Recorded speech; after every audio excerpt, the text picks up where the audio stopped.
So today is day 3 of my depression, and it's Friday night. And Friday night and Saturday night can be really difficult because I don't drink or anything like that, and I've been sober 7 years now. And it's hard because people talk about drinking and stuff, and I was actually thinking, now it's like, what, 20 to 8? I was actually thinking there's like a meeting a 10-minute walk from my house at 7:30, so I would have missed it, I guess, because I just thought of this. And that was a meeting I went to last week for the first time for AA, and I was thinking maybe I'll go back. It was awesome. It's so close to my house, and it's a Friday night, and today I had another one of those days where I was just sleepy, and I wasn't even thinking of that. All I was thinking of is, oh, I wonder when or if, probably when, my best friend's going to Skype me, because she's in BC, so she's 3 hours ahead, so her schedule's different. We both have our issues, and we're both unable to work, so we're both home. Although she does kind of go out. She lives with her mom, too. She kind of goes out and does a little bit more than I do. But we pretty much Skype every day, but I still, feel like a part of me misses when I used to live with her, because although she's my best friend, a couple of years ago she was actually my girlfriend. I'm a lesbian, and she was my first actual lesbian relationship, and she became my first love and everything. So our relationship wasn't very healthy, though. When we were dating, we had our typical, well, maybe it's not even typical, but two people they have not dealt with their own issues.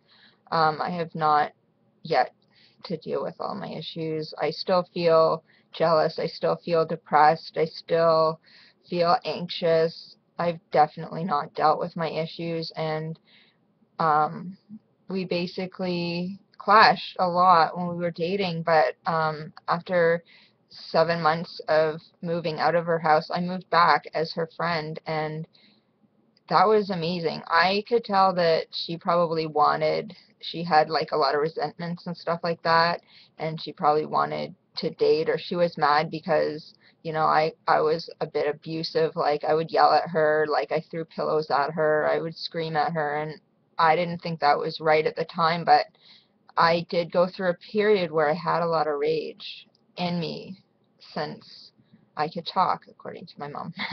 And in the past 3 years, the rage has gone, but that's when the depression started. That's when I just feel like I'm not really gonna live. I go inside myself, and a lot of the times, um, I don't think it's a life, but at the same time, I feel better about myself that I don't have all that anger inside of me the same way.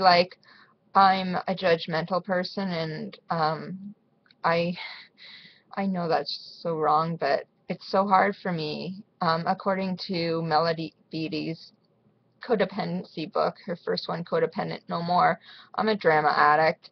I'm really attracted to drama and problems that are, especially problems that are worse than my own, because I want to feel that my problems are better than theirs, so I'll feel better about myself, and I guess that's maybe normal. I'm not even sure. Maybe that's twisted, but um, that's definitely something that I have to work on in my life, because this life isn't really working for me this way. However, I think, well, it's okay because you're not really hurting people, but I kind of do hurt people. I'm really, really bad with conflict.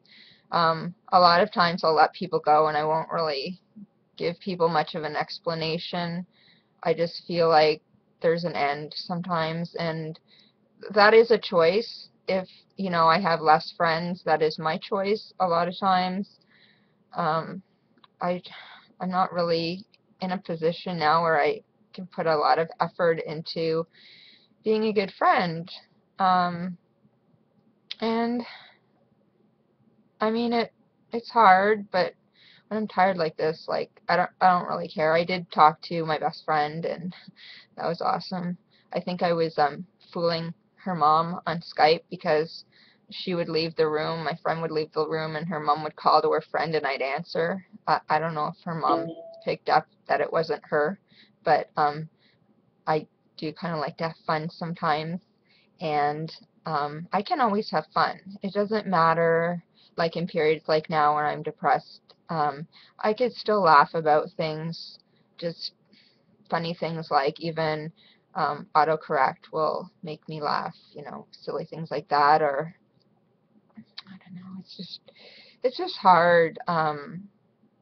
Just the fact that I know that I am missing things in my life and I don't know, like a lot of people, I read a lot, and a lot of people think that they have all the answers, and I'm wondering how many people are just saying that, because I've tried so many different types of like body work and different types of therapy, and I've found that they don't help me. Nose is itchy, and I don't really believe anything people say. I mean, even just watching TV and watching commercials, and like they make it sound so wonderful, but really it's not. I've had people that tried certain products on commercials and that sort of thing, and how many people like actually tell the truth. Like life just seems so fake when you live behind like a television screen, or you listen to some people that you can't they tell you lies all the time. And I'm not saying, I'm sure like I tell lies because I have denial in my head, and that might protect me and that sort of thing, but it's just so easy to get disillusioned. And by the way, like sometimes I wear these things on my head to change the topic. I have trichotillomania, which means I pull out my hair just strand by strand. It's a form of OCD, but I don't actually have the disorder of OCD, and the reason is because it's not life interfering. But it's a form of obsessive compulsive without the disorder. And I do sometimes have bald spots. I'm not sure like right at this time if I do, but if I show you like my hair, it's not, it's all over the place. It's not straight, and the rest of it is tied back, and it's it's a mess.